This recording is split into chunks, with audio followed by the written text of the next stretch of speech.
actually exploring the intersection of science and Christian faith. This is a very long talk. A lot of discussion will be had been many fightings had been doing, especially in the science world and in the religion world. Uh, Very complicated, but I'll try to do something to make especially in the field of genetics. I'm a geneticist by heart, a hardcore geneticist. I have been working with the International Rice Research Institute for 29 years. Then on the genetics and plant breeding. Then even I went to the East West Seed Company, where I have been a global breeder for corn, on sweet corn and waxy corn, which I introduced myself as I'm playing with colors and sweetness as a breeder, as a magician, as they said. Then I went back to university as a professor in the Institute of Crop Science, or in our department, we call it the Crop Breeding and Genetic Resources. So I may say you listen to me in some part, but I'll be talking more on the genetics part. How you could, for me as a geneticist or a scientist, how I appreciated creation as I dig in to my science. So hindi talaga magkahiwalay ang breeding tsaka ang genetics or ang science o ang religion natin or ang faith natin, but there's an intersection which all the more I appreciated my faith. And I would say also that the ang pag-aaway,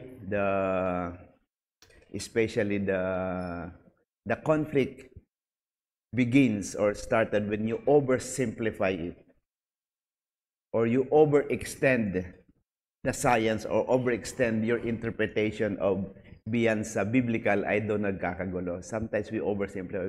We already say no to evolution. Pag sinabi lang evolution, tapos na. Evolution is different. If you really go to the science of evolution, it's biblical. Pag sila naman nagsabi lang evolution, nag-start sila sa Big Bang, unexplained Big Bang, unexplained evolution na hindi scientific based, doon na nagkakagulo. They overextend it. And I remember when I was in the university, my younger years, I'm so passionate about creation, about anti-evolution, although I'm a plant breeding or an agronomy major kasama ni Manong Jo. I even have my speech class, I talk about the authority of the scriptures, which I really bang on the evolution theory and defended the creation too much. Na beyond then that I was not able to convince the team. I started with the saying that who believes that you are coming from the monkey? Kagaya nung hindi ganon. You have to see both sides and you will appreciate the both sides of it all the while. And even in my classes, in my genetics, I'm so passionate on this. But I start realizing the importance, the scientific basis of creation. So that's what I'm telling you na now. What's the scientific basis of creation? Lahat naman inandun eh. Even the Big Bang Theory, which I'll tell you the part na hindi yung Big Bang ang hindi naman yun ang theory dun eh. Ang theory dun ay it's awesome, tarang overwhelming that you will not understand that it means there's something there's something, an engineer somewhere, because you could not imagine Big Bang will happen without someone officiating or orchestrating it. Okay? So let's try. Okay? So I start with I'll say the beauty and harmony of creation. So I'll make some verses, and the end part I'll show some verses. That inspires me really. Even the words of Galatians 6:7, whatever one sow, or don't be deceived and all simula, but whatever one sow, that He also reaped. Kahit doon sa explanation na yan, it's already scientific na pinapakita dito that God, even the Lord Jesus Christ, already recognized that whatever you sow, and you will reap. Parang may process. There's a process, which I'll be explaining later. You sow kung anong seed tinanim mo, siya ang anihin mo. That's also creation already. And sabi sa Genesis 1:29, and God said, behold, I have given you every plant yielding seed that is on the face of all the earth, and every tree with seed is in its fruit. You shall have them for food. Parang pati ang food web nandun na. Parang lagi niyang emphasize, the plant, whatever yung tree, will produce seed. Kasi alam niyang that will make the cycle. Okay, which you will appreciate it later when I explain, especially in the hardcore of the genetics of it. I'll try to make it simplify as much as possible. At the same time, I'll making my Sunday school shorter because we have a wedding mamaya. We will be having an important event mamaya. Also creation. Okay. So, sinabi din sa Genesis 1:11 verse 12, I'm just emphasizing, that's my face, but I'm just showing you my corn. That's my corn. You can see my corn there. I'm playing, that's why I told you when I joined East West Seed Company, I'm playing with colors and sweetness because I'm working on glutinous corn, yung malagkit na mais, iniiba-ibang kulay ko siya. At saka sweet corn, so yun ang trabaho ko. Kaya I enjoyed it a lot. So I have this original corn na ginawa ko. Tapos pinaghalo-halo kayo, nagko-combine ako ng different products na magustuhan ng mga tao. Malagkit na, matamis na, colorful pa. I even envision to have the different grains has vitamin C, vitamin A, iba-ibang grains ang nandun. So it's really, if you see the science, you could see, noon kasi perfect ang creation. Okay, because of our sin, ang mga wala ka makitang perfect na laman, kinalat ng Panginoon kasi sabi nga yan, because of your sin, you will labor. So, ngayon kami ang nagli-labor, partly, at saka kayo, para maibalik yung original creation, yung beauty of it. Kaya binabalik natin. Kasi ang original corn, para lang siyang ganito, na tulbok-tulbok lang. Kaya ni-recreate namin, talagang gaming gastos billions of dollars just to make that happen. Even the carrot itself, the original color of carrot is purple and black. It becomes orange kasi nagustuhan ng tao orange ang color, and it was bred by from a Dutch breeder, kaya gusto niya orange. Saka at the same time, high in vitamin A siya, kaya naging orange. Kahit yung mais natin, colored talaga, batik-batik siya. Ginawa natin isang color lang yung yellow para sa feeds kasi high in vitamin A, at white pang tao kasi gusto ng tao ay white. Yeah, naging ganun ang mais natin.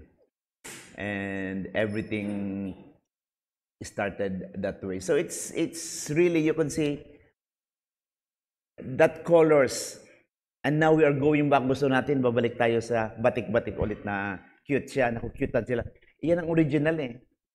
Ang manok noon, yung mga manok noon ay, what do you mean?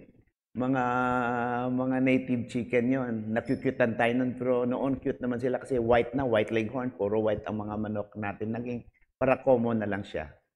Okay, so binabalik natin bakit yung wild na manok mahaba ang buntot. It's against, madali siyang mahuli, madali siyang mawala. Pero yung buntot pala, hindi siya nagugustuhan ng hen pag hindi mahaba ang buntot niya. Kaya nag-survive sila sa wild, pawala na rin sila. Hanggang ang beautiful na ngayon sa mga chicken ay yung walang buntot. Yung pataas ng buntot. Parang Texas, di ba? Ngayon, pinipilit na lang silang i-breed eh.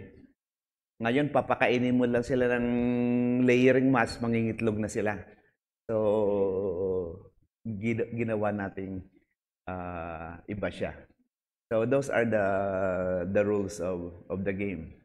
So, sabi dito ulit sa Genesis 1:11 to 12, when God said, "Let the earth sprout vegetation, plants yielded seed, and the fruits of the tree on the earth, bearing fruits of their kind and seed in them."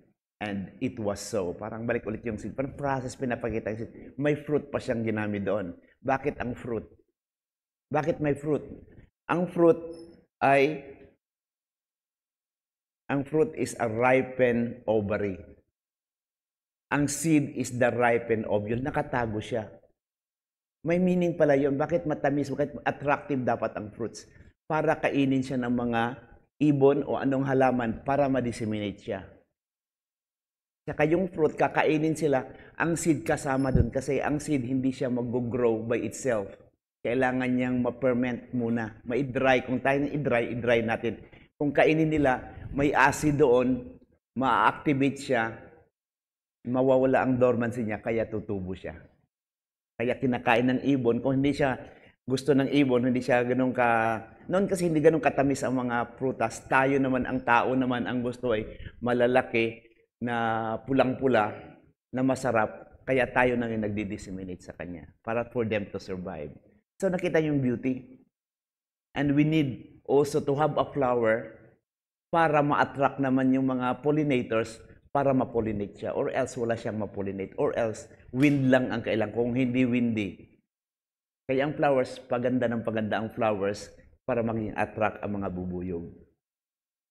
Ang durian. Ang durian namumulaklak lang siya pag gabi bumubukas siya. Kasi ang pollinator niya ay ang mga si Batman. So, parang knowing those things, pag if you're ordinary man, hindi mo masyado ma-appreciate, mayroon pala nag-design ng ganon. Okay? Kahit yung kamatis natin, dapat, ang kamatis kasi 2 lang, 3 bunga, yun ang beautiful actually. But we breeders, we breed, we redesign plant for the needs of man, para sa tao. Kaya gusto natin yung obese, malaki, kaya may tungkod talaga siya kasi ang dami nating bunga. Yun ang beauty sa atin. Sa nature, hindi yun kasi, baggage yun. Madali siyang matumba, mamatay, hindi siya mahinog yung seed niya, mawala siya. Kaya wala ka makitang kamatis dyan na magandang tumubo lang somewhere. Kasi inferior siya. Pero yung mga papaya, kinakain ng ibon, gustong-gusto ng ibon yon, kaya dumadami yung papaya sa palibot kaya hindi tayo nagtatanim, di ba? Tsaka yung sili, kinakain nila, kaya pigeon chili yon kinakain nila, kaya kumakalat sila. Dumadami sa atin. Ang dami ko ng kwento, but the science of it. So, the earth brought forth vegetation, plant yielded seed and kind, and trees bearing fruits and seed in them, after their kind. So, the beauty there is, it's after their kind. Kung anong tinanim yun, bubunga siya ganun. Hindi siya pag kinain mangga, magiging santol. Pwede siyang maliit na mangga, o malaki para mayroong variation. Pero minsan nahingi kayo ng seed, ay, ang ganda ng kamatis nyo, pahingi mo ng buto. Pag tanim mo, hindi na maganda siya. Kasi hybrid yon. May mga ganong kwento. So, ang daming ma-appreciate mo ang Okay, so let's go to science and creation. So, makita ng the beauty of God's creation. You'll see the beauty of God's creation. Sabi nga dun sa 3, God, the beauty of God's creation, Genesis, kind with its kind. Hindi yung ang aso naging pusa. It's so complex to make that happen. Kung mayroon mang intercession na yon, hindi siya fertile. Para bang kabayo tsaka donkey, nagkaroon ng mule. Sterile siya. Di ba? Meron ding hindi nag-prosper yung bibi tsaka itik na pinag-asawa nila, naging bitik siya. Na kasi ang bibi, malaki ang itlog, ang itik, maliliit, pero mabilis siya mga itlog. Ito ay, ang bibi ata malaki ang itlog, pero mabagal siya mga itlog. Pinag-create lang, para meron silang malaki na mabagal. Pero hindi rin nag-prosper. UP ang gumawa nun. Pati ang full sitaw, ang sitaw tsaka string beans, pinag-asawa nila para hindi na kailangan ng trellis. Pero problema, yung kuwan na napunta sa lupa, nabubulok siya, hindi rin maganda siya. Kaya ang naging successful yang lang yung kuwan. Yung sabi ni Manong John noon na pinag-breed nila yung kawayan tsaka saging. Na naging banana Q. So yun lang so far naging successful. Yung kawayan tsaka saging, yun pinag-asawa nila, yun banana Q ang labas. Yun lang so far na kwento ni Manong Jo pa yan na successful sa nakikita natin kahit elementary nakikita. Tsaka pwede rin baboy tsaka yung kawayan para may lechon tayo. So that's the pantay. Talagang may boundary lang talaga ang ginagawa natin. So it's which I will be telling you later, yung mga logic of this that you will appreciate really na ang kumbaga mahilig sa oso nila, hindi na yung Chihuahua tsaka ang variation ng from Chihuahua to Saint Bernard siguro makita mo gano'n kalaki. Pero parehong aso yan sila, parehong chromosome number na lang characteristics nila. Iba lang size nila. Nasa chromosome yun. Nasa DNA yun. Pwede silang mag-breed technically. Pwede mo silang kahit AI mo siya, artificial insemination or ganun, pwede mo silang mag-breed to produce. Hindi ko alam anong hitsura ng Chihuahua na tsaka Saint Bernard ang posible siya. Ay, alam mo yung mga animal science dito. Hindi lang mahirap siya, baka AI natin yan, artificial insemination para o kaya baka mahaba yung isang paa niya, yung isa ay maikli. Ang hirap naman yung pagganong-ganon siya. Nagtatakbong, gano'n, nakakawawa. Pag kumakain, nakaganon. Kaya siguro, hindi naman. Mali yun. Hindi. Pag paa kasi same size yan sila. Okay, Darwin's origin of species. Wala namang sinabi sa Darwin na origin of species. He did not mention that there's evolution. He just mentioned that the fittest will survive. Para bang sa Erie, when we were in Erie, we have already protected our rice field from rats. So napatay na yung mga tangang rats. Yung mga matatalino na lang rats. Talagang mayroon ng CCTV na nga nila eh. Kasi dumadami pa rin rats. Kasi we have a rat fence. Meron na kaming kuryente doon. May kuryente. Pag akyat mo lang, mamamatay siya kasi may kuryente doon. Tapos may GI sheet pang ganon na madulas talaga. Bakit nakakapasok pa rin yung daga? Tapos yung ilalim naman, may tubig pa yan. Hindi nakapasok. So, lagyan lang CCTV, paano? Hindi na nalaman yung pala yung, may mga kawayan pala sa gilid ng rice field ginagawa, para pole vault nilang papaganon. Hindi, ang kwento, mayroong mga kawayang kung ito yung one, may nakaganong mga kawayang iba. Kaya dyan sila umakyat. And the good thing, yung mga smart na kuwan, yung GI sheet dito, kaya nilang tumulay ganyan, tapos tatalon. So, ibig sabihin, mayroong, yung mga smart na kuwan, na-discard sila, na namamatay sila or nawawala sila. So, patalino ng patalino ang daga. So, dapat matalino ka rin. So, tatanggalin mo na yung mga kawayang nakaganon doon. So, those are simple things that, ibig sabihin, just to give an example, what happened, example pinakita, yung, if you have a tree this is in UK, ang moth nila doon white, kasi ang mga moth nila nakadikit sa mga trees, white, kasi ang bark niya white siya, nako-camouflage siya, nagpapareho sila. Then mga ibon naman, kinakain yung less white or less kasi sa color ng tree, nakakain siya ng ibon. Saka yung mga black ganon. After some time, during the Industrial Revolution, naging black marami ng mga trees because of the usok. Kaya na yung mga white ang nakakain. Kaya sabi nila, nag-evolve yung butterflies or moth into a darker color na kakulay ng tree. So those are examples ng sinabi ng nag-evolve siya in color but hindi sila nagiging butterfly o naging ibon. Okay? The same as yung bird daw dito sa island ng Mindoro ay maikli ang beak niya. Ito dito sa may Luzon na mahaba. Pero parehong species sila. Parehong-pareho sila. Humaba dito kasi namatay yung mga nag-migrate dito, yung maikli ang beak nila kasi yung uod nasa ilalim ng uod na nakakain nila, nasa ilalim ng tree sa butas. Kaya hindi namamatay yung hindi nagsusurvive itong maikli ang beak na cute nila. Yung mga mahaba, pahaba na siya. So nag-evolve siyang pa ganon. Parang tao din. Noon talagang may canine, meron tayong ngiping pangil.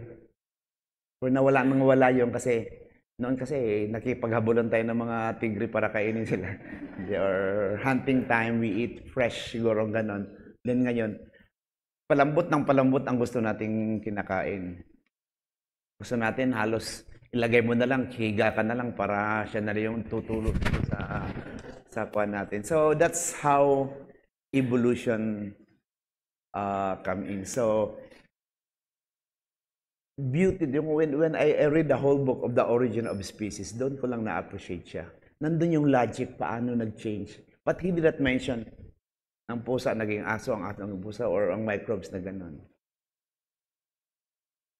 Sabi kasi nila, ang simula daw ay nasa tubig ang mga animals, naging reptile sila, buhaya na pwedeng land tsaka lupa, hanggang naging tigre na, sa land na sila, ay na sa tubig. Kahit dun sa halaman, ganda din ang evolution ng halaman. From tubig, napunta sa uplands. Hindi, kahit ang rice. Nung nalaman ko ang rice pala, ang original rice sa upland, papunta sila sa lowland. Ang mga wild species ay galing sa upland, papunta sa lowland. So, opposite talaga. Sabi nila, ang indica, nanggaling sa Japonica. Ngayon, evidence show, Japonica palang simula. Nalilito na sila eh. So interpretation. So I told them all those things. So you will appreciate the difference. So lahat din ng species nagsimula from bacteria hanggang sa atin ay yung code niya ay ATCG. Diyan lang ang different combination niyan. Kaya nagkakaiba ang animals sa plants, sa bacteria. The combination of adenine, thymine, sila yung double band, tapos triple band. I'm not talking to guanine tsaka cytosine. 4 letters lang siya. So that's the DNA, maging RNA, through transcription hanggang maging amino acid, hanggang mag-combine ng different amino acids para maging protein ka. It is a complex matter na na-discover, ma-appreciate mo ang Panginoon. Kasi protein itself is nothing without DNA. Kasi ang protein, hindi siya mag-reproduce by itself. Go back ulit kay sa DNA. I'll be giving you the complicated things later. So, ito binagit ko kanina na ang curse of the ground. Kasi after that, we have to work to put things in order back to the original creation. Kaya ang comment sa amin ng mga hardcore Christians na ibang namimit ko sa kahit mga pastor ng ibang kuan ay sabi nila, you are acting like God. But iniiba-iba mo ang kuan kasi breeding kami, talagang pinag-aasawa namin yung mga iba-ibang palay para makaproduce ka ng bagong klaseng palay. Okay? So, you are playing God daw. Make it natural. Sige. Kakain ka natin ng mais na lang kasi hindi lang ang yield ng original na palay siguro mga 200 kilos lang sa isang hektarya. Paano natin maging 20 ang peso ng hektarya? And now, because of breeding, we could go up to yield of 15 tons per hectare. So, ganun ka-diferensya natin. So, curse of the ground, kinalat yung, kaya siguro walang perfect na poging-pogi, na mayaman, na matalino, na magaling sa music, wala eh. Sa akin, kaya mamili na lang kayo nung gusto nyo doon. Ako, wala lahat eh. Pero may nagmamahal naman sa akin. Kaya ayos na yon.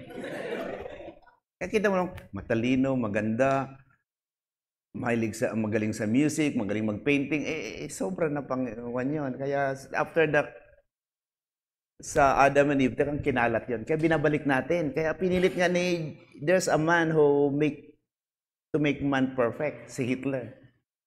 Gumawa siya ng Aryan race. Alisin ang Jew. Siguro tayo, buti na lang hindi umabot si Hitler dito kaya laglag lahat ng mga Pilipino. Puro man tayong mga liliit tayo eh, walang pantay. Gusto niya yung Aryan race, mga Romans, mga kuwan, di ba? Kasi siya mismo hindi siya magagawa po eh. Okay? Sana tayo. Don't worry, I have few slides lang. I'm just saying this one. So current issues in my field, current issues in science, especially biology and genetics, that challenges my Christian faith. This is evolution daw. Pag sinabi lang evolution, this is systematic biology. In some sense, in one extent, but conflicting pa rin. I have read a lot of articles. I even have an article in Nature on evolution of rice, which ganda pagkasulat, inaccept nga eh. I have worked with the New York University on this one, a hardcore geneticist. So we were able to publish it in Nature on the evolution of molecular evolution on rice. Kung isipin mo, I was there writing it and analyzing it. Wala eh. Pa-cute lang para ma-publish siya. So, hindi yan talaga siya ganun you just hit a scratch. At even a scratch, parang aspect ng na scientific. But hindi niya ma-explain talaga all these things. And itong GMO daw, yung genetically modified organism. So, it's manipulation that's playing by God. No, ang sabi ko, we are putting back. By your labor, you have to work to put back. Parang ang ground noon, siguro walang mga damo noon, walang mga insektong masasama na kinakain ng mga. Pero dahil sa kasalanan, di ba sabi, after nung nagkasala, everything was, you have to toil the ground, you will sweat, pati yung mga weeds daw lalabas sa mga halamanan mo. Kaya kasama yun ang curse of the ground. Weeds itself, it costs us 30 to 40% of the cost in production. Pagtanggal ng weeds. Nandiyan pa yung mga insekto, saka insect. So, lalong gumugulo ang buhay natin. Sino ba nung plantito kayo siguro, nagtanim kayo? Wala kayo nilagay na hindi nyo alam ang agriculture. Hayaan nyo na lang dyan. Pag ganyan isang araw lang hindi nadiligan, patay. Diligan mo na araw-araw, sobrang dilig, patay din. Dilig mo, maayos ang dilig mo, dumating si isang insekto, ubos din. So, ganon ka, talagang yun ang, kaya ma-appreciate mo yung sinabi ng Panginoon na because of sin ay nagkalat ang mga magagandang desirable things. Kaya ngayon, isa-isa mong i-assemble. Para bang nasa bahay ka, ang anak mo, kinalat na yung mga gamit. Hindi naman babalik yan. Ikaw nang babalik yan ulit. Kasi hindi yan natural na babalik sa kanyang mga lalagyan.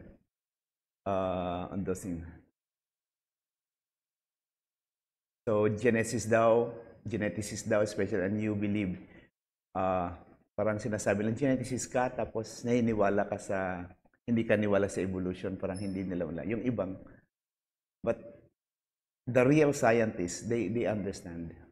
Marami diyan kasi yung mga middle, tsaka lower.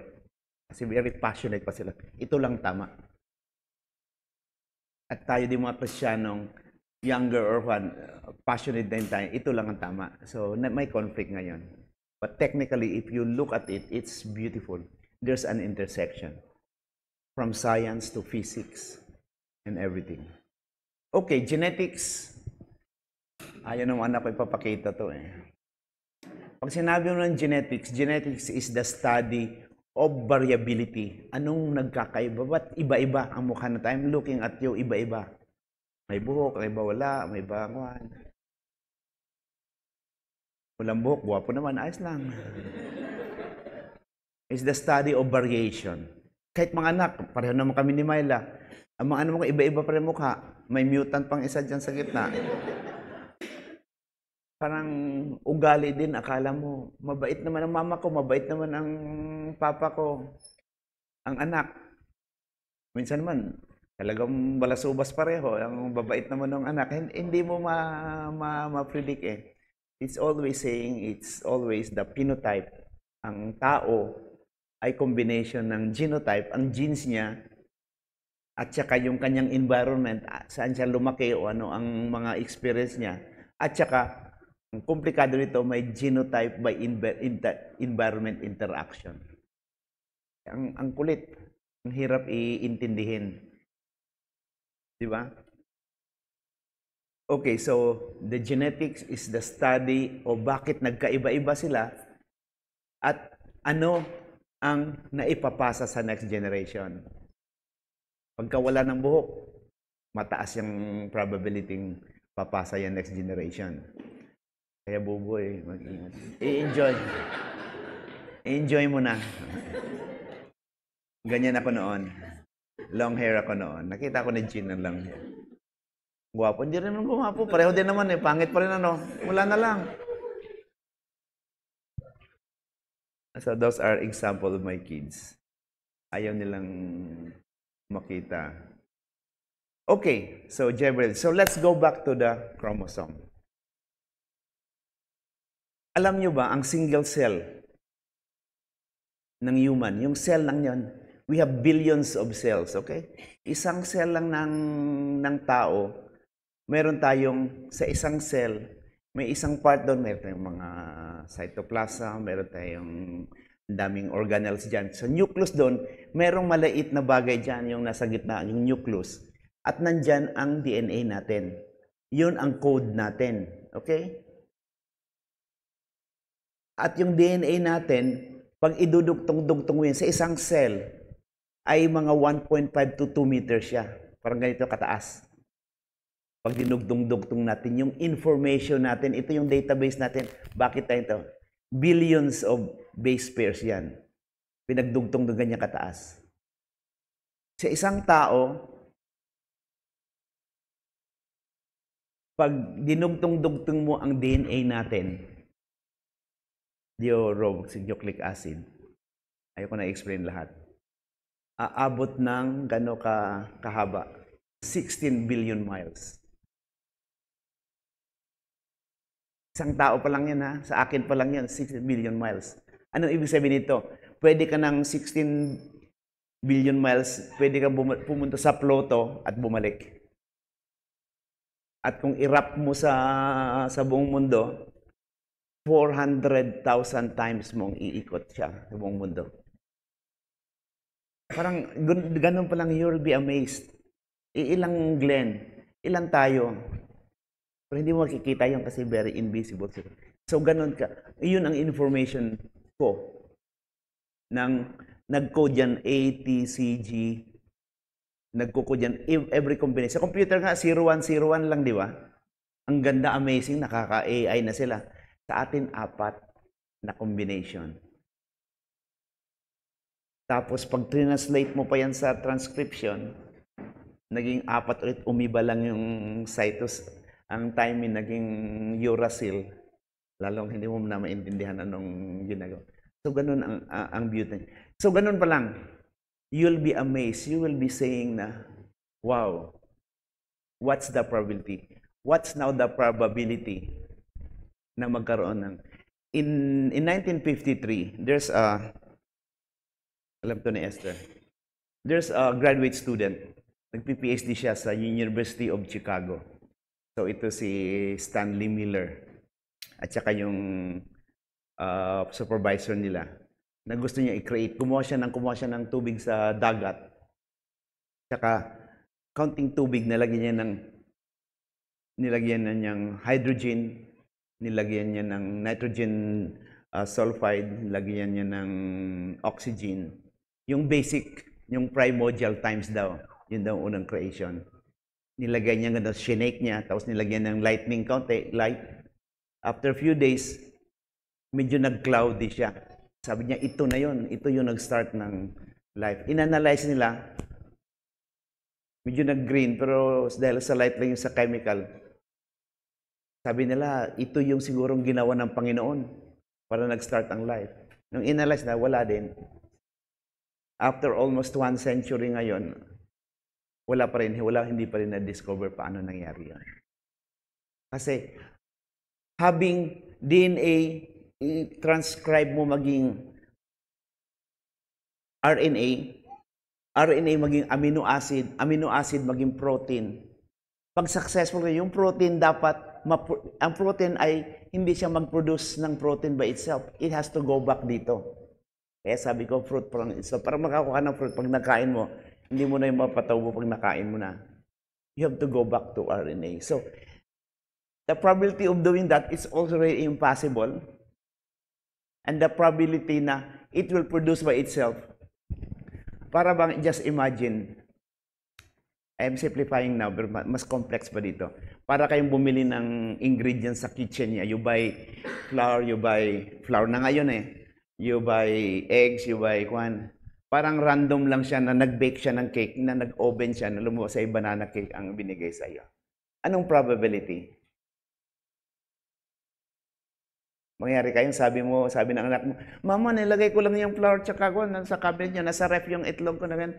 Nagkaroon ako ng cake, ng banana cake na sakto mo, lutong-luto na amoy. Yung probability pang nagawa yung flour, na probability na nagawa yung itlog, yun ang probability na life exists by itself.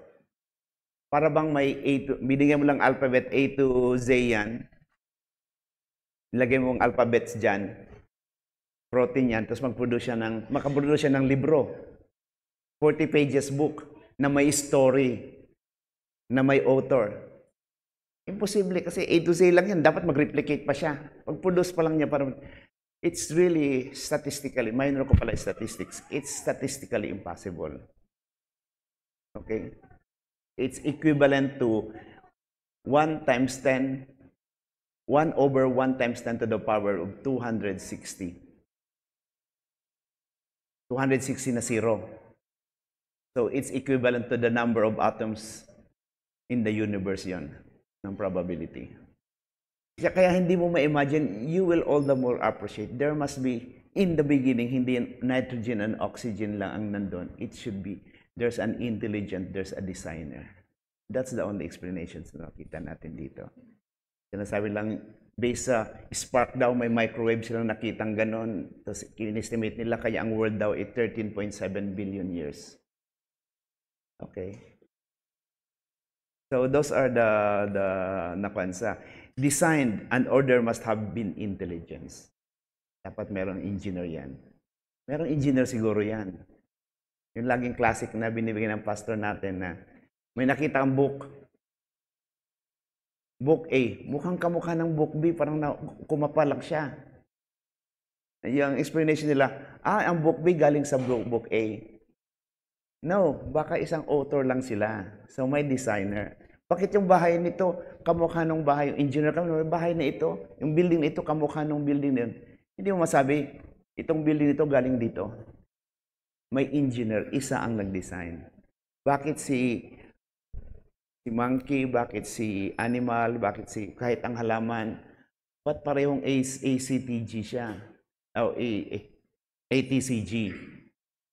Pare-pareho sila. Hindi ibig sabihin, ito ay nanggaling dito, naging ganyan. Ang ibig sabihin, may isang nag-design. Yung computer nito, bakit magkaiba naman ito? AO lang ang ginamit. Ibig sabihin, isa lang engineer gumawa. may design na nangyari. Okay? So, ganun ang logic. Para bang naglagay ka ng mga ingredient ng computer.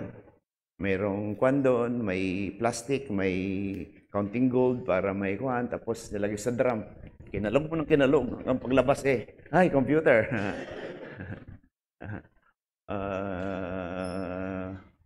Book Air. MacBook. Kwan pa. 20 na siguro. Parang 20 version pa na siya. Nako, bang ibig ko sabihin, parang kinalog mo yung baking of cake. So, ganon ang mga examples that I'm saying. It's one, but you will appreciate paano ginawa yon. That will you appreciate.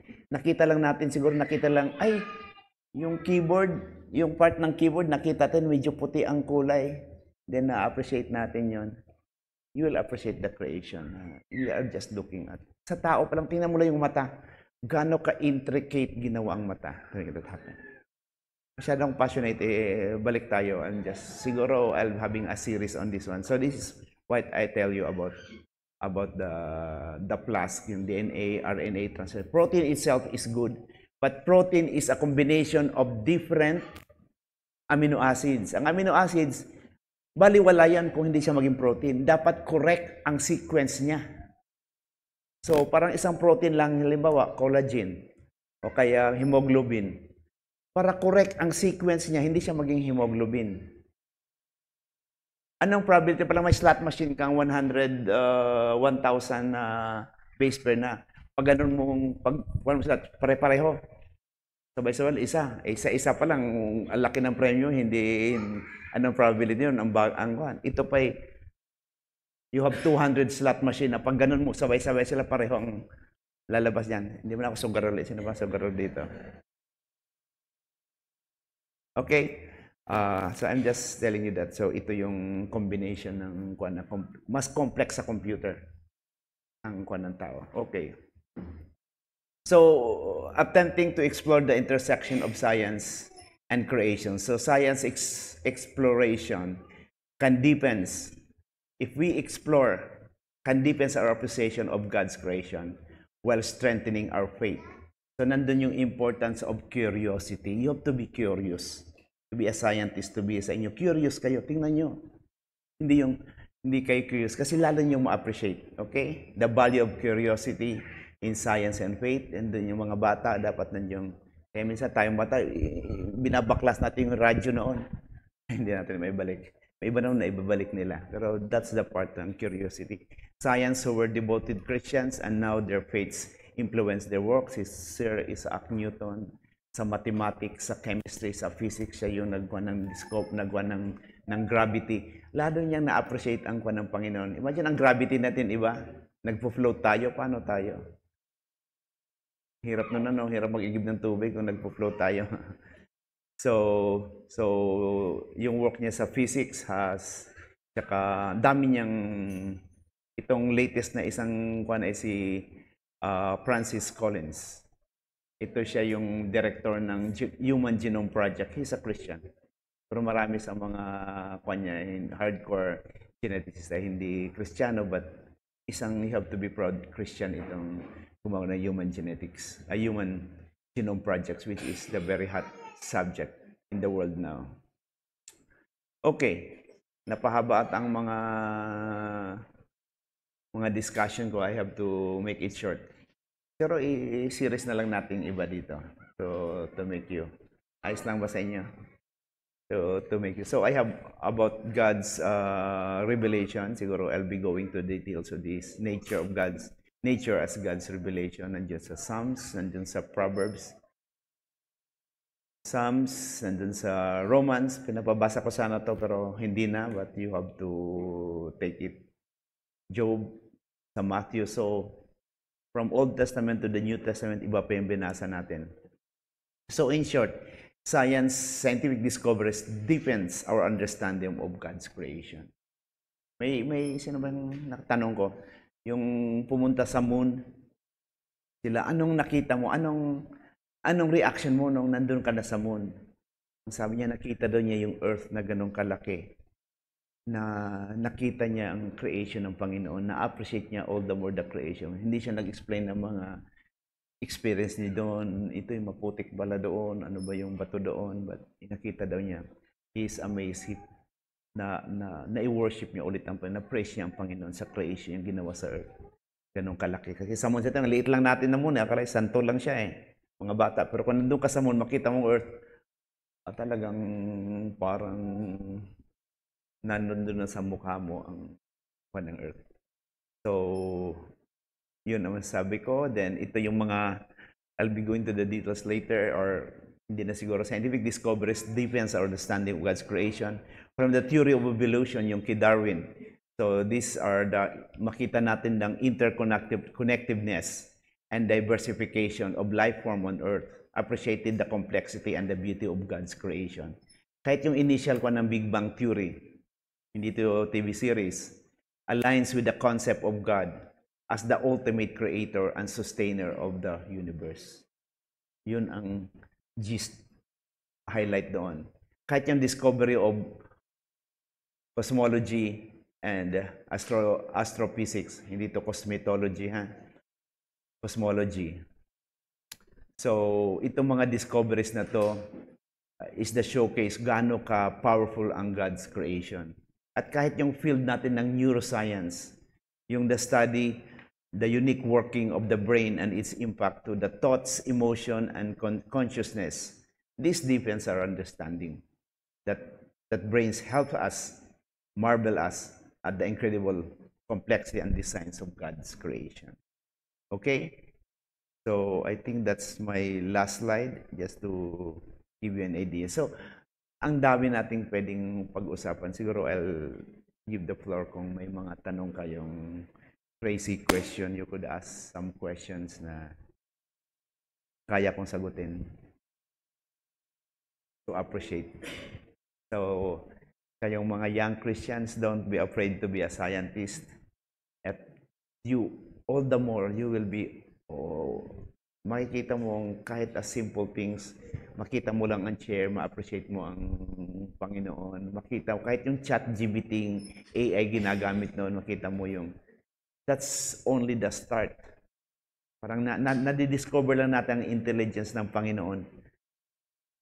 Na-amaze tayo.